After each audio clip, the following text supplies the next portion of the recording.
Children's Classics in Dramatic Form by Augusta Stevenson. The Red Shoes. Scene 1. Time, one morning. Place, the shoemaker's shop. The grandmother and Karen enter the shop of the shoemaker. This is my little granddaughter Karen, shoemaker.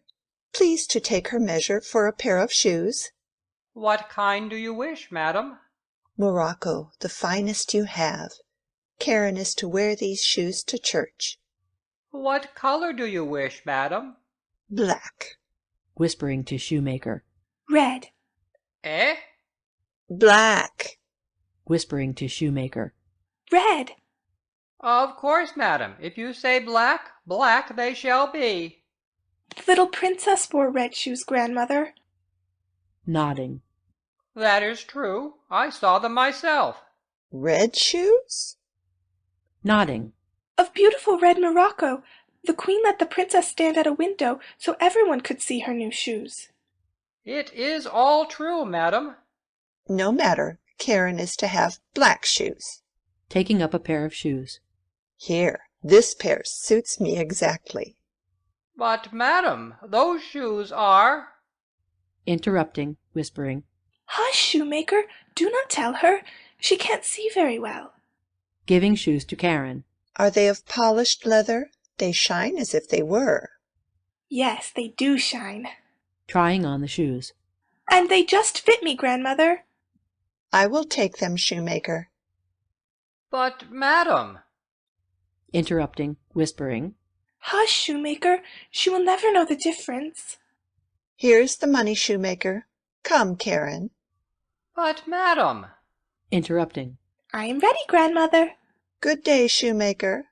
But, madam— Interrupting. Good day, shoemaker. The grandmother and Karen go. Scene 2. Time, the next Sunday after church. Place, the grandmother's home. The neighbors sit with the grandmother in the spare room because it is Sunday. I did not see you at church today, grandmother. I could not go, but I sent little Karen. Oh, yes, we saw her. Everybody saw her. People do look at her. She's so pretty. People didn't look at her face today. What do you mean? As Karen, when she returns, we're not the ones to carry tales. Looking out window. Here she comes now. Just ask her about the sermon and the hymns. She will tell me almost every word the pastor said. She is a smart girl, that Karen. Enter Karen. Well, grandmother, here I am. Good morning, neighbors. Good morning, Karen. Now, tell me about the sermon, Karen. What was the text? The text, it was, oh, I will tell you all about it by and by, grandmother. Our neighbors want to talk with you just now. Oh, no. We would rather hear you tell your grandmother about the sermon and the music. What hymns did they sing, Karen? Hymns? They sang, let me see, they sang— She stops in confusion. Why, Karen, are you ill? No, grandmother, Karen is not ill. She is ashamed. She was not thinking of the beautiful music, nor of the sermon this morning. Is that not true, Karen? Yes. What is this? Tell your grandmother what you were thinking about in church, Karen. I was thinking about my new shoes. A great thing to think about in church. A pair of plain black shoes. She did not wear her black shoes. She wore red shoes. Gasping. Oh, red shoes? To church? Nodding. Everyone was terribly shocked. Still gasping. Oh, red shoes to church! Even the pastor looked at her shoes. Red shoes to church! The choir looked. All fixed their eyes on Karen's red shoes. It is the most shocking thing I ever heard. Do you hear me, Karen? Hanging her head in shame. Yes, grandmother. You must never, never, so long as you live, wear red shoes to church again. It is not at all proper. Do you hear me, Karen? Yes, grandmother. Do you think she should have her Sunday dinner? Not one bite. She shall stay in her room all day. Do you hear me, Karen? Yes, grandmother. Thank you for telling me, neighbors. To think of it! Red shoes to church. Scene 3. Time, the following Sunday after church. Place, the churchyard. The grandmother and Karen come from the church. The old soldier stands near the church door. He tries to speak to the grandmother, but she does not hear him. Wait a moment, grandmother. The old soldier wants to speak with you. Turning. What do you want, old soldier? I want to dust your shoes, madam. That is very good of you. Old soldier dusts her shoes. Thank you. Now I will go to my carriage while you dust Karen's shoes. She goes. Stretch out your foot, little Karen. Karen thrusts out her foot. What is this? Red shoes for church? I looked at my old black shoes. Interrupting. And then at your new red ones? Nodding. Yes, and then at my black ones again. Interrupting. And then put on your red ones? Shh! Grandmother must not know. She can't hear, for I'm talking through my long red beard. Why is your beard so red, old soldier? To make more light for my eyes, that I may see without looking. See without looking? Nodding. I was not in the church, yet I saw you clearly when you knelt at the altar and raised the golden cup to your lips. You saw that? Nodding. And more, I saw your thoughts. You saw my thoughts? Nodding. It was to you as if your red shoes passed before your eyes in the cup. Am I not right? Yes. And I saw by the light of my beard that you forgot to sing the hymns, Karen? Yes. And that you forgot to say your prayers, Karen? Yes. You were thinking of your red shoes all the time. Yes, old soldier. Holding Karen and stooping until his beard covers her shoes. Cover and touch and change, my beard. Cover and touch and change. What are you doing? Let me go. Holding her firmly. I am turning your red shoes into dancing shoes. I am afraid of you. Let me go. Slapping soles of her shoes with hand. Now I have made them stick fast to your feet. Calling. Grandmother, grandmother. Now you may go. Ha ha ha. Why, I'm dancing. I can't stop. Grandmother, grandmother. What is this? Mercy on me! She's dancing down the street. Run after her, coachman. Quick, stop her. Running after Karen. Stop, Mistress Karen. I'm after you. Ha ha! You will never catch her. Calling after coachman. There she goes round the corner. Calling off. I'll get you, Mistress Karen. Just stop a bit.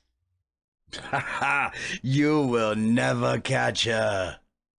My poor Karen! My poor Karen!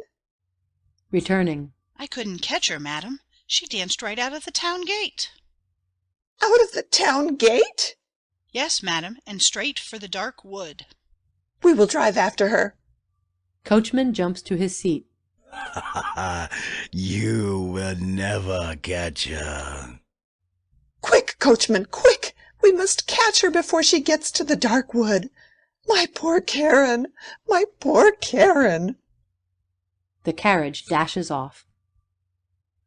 Scene 4. Time, 3 days later, evening. Place, the dark wood. A hut is seen among the vines. The forester and his son are felling a tree.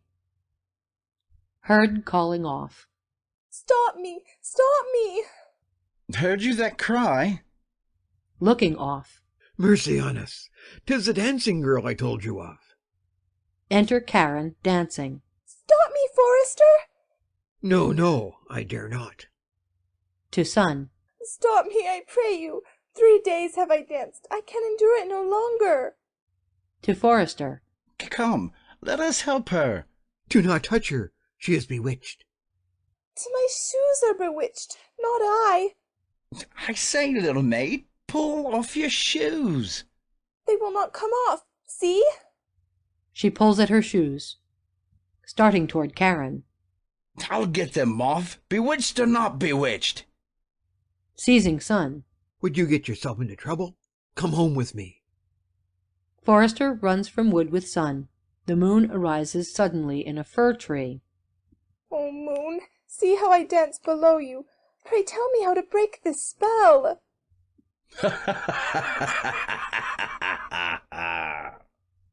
The moon changes into the red beard of the old soldier. My beard makes moonlight for me, that I may watch you dance. Mercy, old soldier, I pray you break your spell. You forgot to say the prayers. You thought only of your red shoes. I will go barefoot to church. You whispered red to the shoemaker. I will never deceive my dear grandmother again. Have pity. You shall dance in your red shoes till you're pale and cold. By night and by day you shall dance, in the sunshine and in rain, in snow and in sleet. Over highways and byways shall you dance, in dark swamps and on mountain tops. You shall go on dancing, dancing, dancing forever and ever. He disappears. I cannot dance on forever. I cannot. Weeping. Pause. Well, I know a way to break the spell, and I'll do it. Crossing to hut of the executioner, knocking. Come out! Come out! From within the hut. Come in. I cannot come in. I must dance. Then I will come out. The executioner comes out from hut. Well, do you know me? You are the executioner. I am the executioner. I cut off the heads of wicked people with this great axe. Do not strike off my head. And why not strike off your head, pray? I must have that to repent of my sin, so please to cut off my feet. It shall be as you say. Thrust out your foot, maid. Enter Fairy Queen. Stay, executioner, stay. I've come to save you, Karen. To save me? Whenever a child repents of a sin, lo, I am there to save. Will you remove this spell from me? Will you give up your red shoes? Gladly, gladly, I wish I might never see them again. Then dance to me, that I may touch you with my wand. Fairy Queen touches Karen's shoes with her wand. The shoes fall off. Dear Fairy Queen, I thank you, I thank you. Look, Karen, your shoes are dancing away. Soon they will be lost to you forever. Shall I not bring them back? No, no, let them go. Now I am free. Now I can rest. Then come, dear child. I will guide you to your home. End of The Red Shoes.